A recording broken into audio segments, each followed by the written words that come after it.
বাহাদুর মিডিয়ার বিকেলের সংবাদে আপনাকে স্বাগত। শুরুতেই সংবাদ শিরোনাম।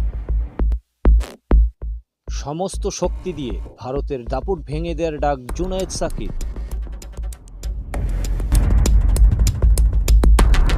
সাম্যর প্রকৃত খুনিকে গ্রেপ্তারের ৪৮ ঘন্টা আলটিমেটাম, পুলিশের পুরস্কার নাটক, ক্ষোভ আন্দোলনকারীদের।